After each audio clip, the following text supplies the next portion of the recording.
2020년 10월 7일 수요일 성경 묵상입니다. 본문은 역대하 6장 26절에서 42절 말씀. 역대하 6장은 1절에서 11절의 성전 봉헌사에 이어서 12절에서 마지막 42절까지는 솔로몬이 드린 기도를 우리에게 보여주고 있습니다. 성전을 건축하여 봉헌한 솔로몬은 하나님께 내 이름을 거기에 두리라 하신 곳 이 성전에서 주의 종과 주의 백성 이스라엘이 이곳을 향하여 기도할 때에 그 간구를 들으시고 죄를 사하여 달라고 기도합니다. 이렇게 기도한 솔로몬은 22절부터는 케이스별로, 즉 만일 이런 경우에 또 이런 일을 만나서 이 성전에서 혹은 이 성전을 향하여 기도하면 그 간구를 들으시고 응답해 달라고 기도하는 것입니다.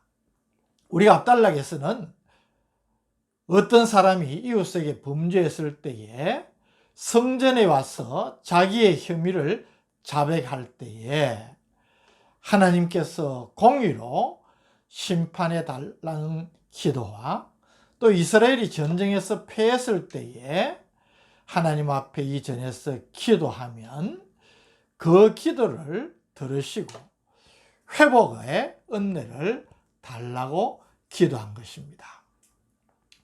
오늘 본문 말씀에서도 이 기도가 계속됩니다. 26절, 27절은 가뭄의 재해가 있을 때에 하나님께 기도의 응답을 구합니다. 26절, 만일 그들이 주께 범죄함으로 말미암아 하늘이 닫히고 비가 내리지 않는 주의 벌을 받을 때에 이곳을 향하여 빌며 주의 이름을 인정하고 그들의 죄에서 떠나거든. 27절, 주께서는 하늘에서 들으사 주의 종들과 주의 백성 이스라엘의 죄를 사하시고 그 마땅히 행할 선한 길을 가르쳐 주시오며 주의 백성에게 기업으로 주신 주의 땅에 비를 내리시옵소서.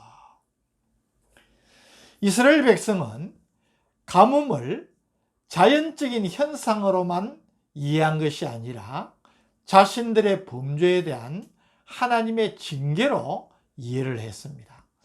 사실 팔레스틴에는 건기와 우기가 구분되어 있어서 때를 따라 적절히 내리는 비는 하나님의 은혜로 여기고 뜻하지 않은 가뭄은 하나님의 징벌로 이해를 했습니다.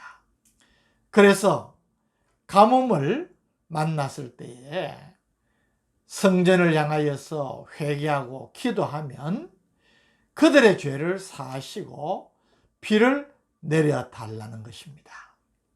28절에서 31절은 기근을 비롯한 자연재해와 전염병의 재난, 대적의 침략을 당할 때의 기도입니다. 28절, 만일 이 땅에 기근이나 전염병이 있거나 곡식이 시들거나 깐부기가 나거나 메뚜기나 황청이 나거나 적국이 와서 성읍들을 에워싸거나 무슨 재앙이나 무슨 질병이 있거나를 막론하고 29절, 한 사람이나 혹 주의 온 백성 이스라엘이 다 각각 자기의 마음에 재앙과 고통을 깨닫고 이 성전을 향하여 손을 펴고 무슨 기도나 무슨 간구를 하거든. 30절, 주는 계신 곳 하늘에서 들으시며 사유하시되 각 사람의 마음을 아시오니 그의 모든 행위대로 갚으시옵소서. 주만 홀로 사람의 마음을 아심이니이다. 31절, 그리하시면 그들이 주께서 우리 조상들에게 주신 땅에서 사는 동안에 항상 주를 경외하며 주의 길로 걸어가리이다. 기근, 전염병, 또 곡식이 시들거나 깐부기가 나거나 메뚜기 황충이 그 곡식을 먹었거나 적국의 포위로 성읍들이 에워싸이거나 어떤 재앙이나 질병이 있거나를 막론하고 한 사람이나 주의 백성들이 이전에 나와서 손을 펴고 하나님 앞에 간구하면 하나님께서 그들의 기도를 받아주시고 사하여 주시고 은혜를 베풀어 달라는 것입니다. 그런 경험을 하면 그들이 주께서 조상들에게 주신 이 약속의 땅에서 사는 동안에 항상 주를 경외할 것이라고 말하는 것입니다. 지금까지의 기도가 이스라엘을 위한 기도였다면 32절, 33절은 이방인을 위한 기도입니다. 32절, 주의 백성 이스라엘에 속하지 않은 이방인에게 대하여도 그들이 주의 큰 이름과 능한 손과 표심팔을 위하여 먼 지방에서 와서 이 성전을 향하여 기도하거든. 33절, 주는 계신 곳 하늘에서 들으시고 모든 이방인이 주께 부르짖는 대로 이루사 땅의 만민이 주의 이름을 알고 주의 백성 이스라엘처럼 경외하게 하시오며 또 내가 건축한 이 성전을 주의 이름으로 일컫는 줄을 알게 하옵소서. 이 기도는 솔로몬이 배타적인 선민의식에 빠져 있지 않고 모든 민족이 하나님을 경외할 수 있기를 바라는 믿음을 가지고 있음을 우리에게 분명히 보여주는 것입니다. 34절, 35절은 전쟁에 나갈 경우입니다. 34절, 주의 백성이 그 적국과 더불어 싸우고자 하여 주께서 보내신 길로 나갈 때에 그들이 주께서 택하신 이 성과 내가 주의 이름을 위하여 건축한 성전 있는 쪽을 향하여 주께 기도하거든. 35절, 주는 하늘에서 그들의 기도와 간구를 들으시고 그들의 일을 돌보시옵소서. 신정국가인 이스라엘은 일상의 삶뿐 아니라 전쟁도 하나님의 지시에 따라 행했습니다. 하나님이 치라고 하시면 전쟁에 나갔고 하나님이 그것을 금하시면 그들은 전쟁에 나서지 않았습니다. 그래서 그들은 전쟁은 하나님께 속한 것이라는 믿음을 가졌습니다. 사무엘상 17장 47절, 또 여호와의 구원하심이 칼과 창에 있지 아니함을 이 무리에게 알게 하리라. 전쟁은 여호와께 속한 것인자. 다윗이 골리앗을 향하여서 나아가면서 한 이 믿음의 고백은 너무나 유명하지 않습니까? 어떤 전쟁의 경우에도 이스라엘 백성들이 이 전을 향하여서 하나님 앞에 기도하면 하나님께서 그 기도를 들으시고 저들을 인도해 달라는 것입니다. 36절에서 39절은 이스라엘이 범죄로 인해 적국의 포로로 잡혀갈 경우에 그 땅에서 회개하고 이 성전을 향하여 기도하면 용서하고 회복시켜 주시기를 간구하는 기도입니다. 36절, 주께 범죄하지 않은 사람이 없사오니 그들이 주께 범죄함으로 주께서 그들에게 진노하사 그들을 적국에게 넘기심에 적국이 그들을 사로잡아 땅의 원근을 막론하고 끌고 간 후에 37절, 그들이 사로잡혀간 땅에서 스스로 깨닫고 그들을 사로잡은 자들의 땅에서 돌이켜 주께 간구하기를 우리가 범죄하여 패역을 행하며 악을 행하였나이다 하며 38절, 자기들을 사로잡아간 적국의 땅에서 온 마음과 온 뜻으로 주께 돌아와서 주께서 그들의 조상들에게 주신 땅과 주께서 택하신 성과 내가 주의 이름을 위하여 건축한 성전이 있는 쪽을 향하여 기도하거든. 39절, 주는 계신 곳 하늘에서 그들의 기도와 간구를 들으시고 그들의 일을 돌보시며 주께 범죄한 주의 백성을 용서하옵소서 기도하는 것입니다.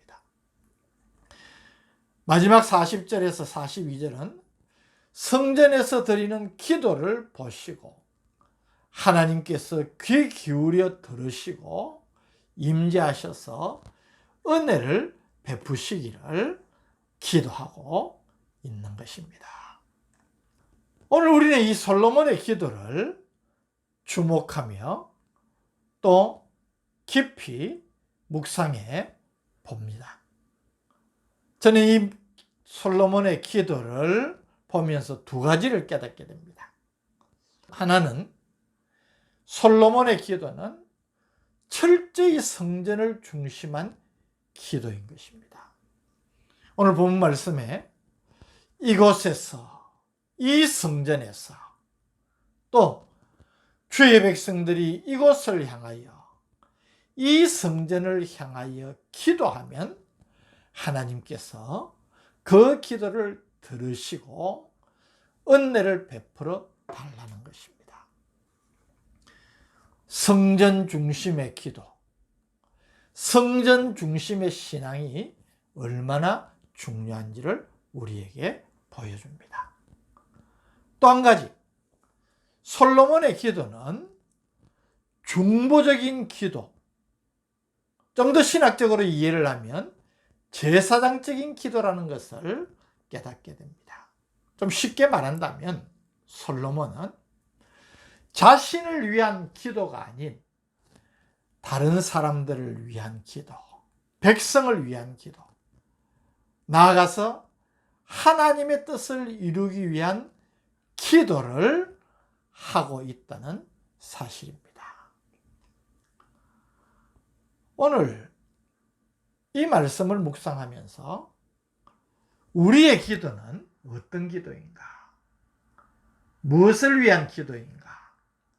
우리의 기도의 방향, 기도의 목적, 기도의 폭이 무엇인가를 생각해 보게 되는 것입니다.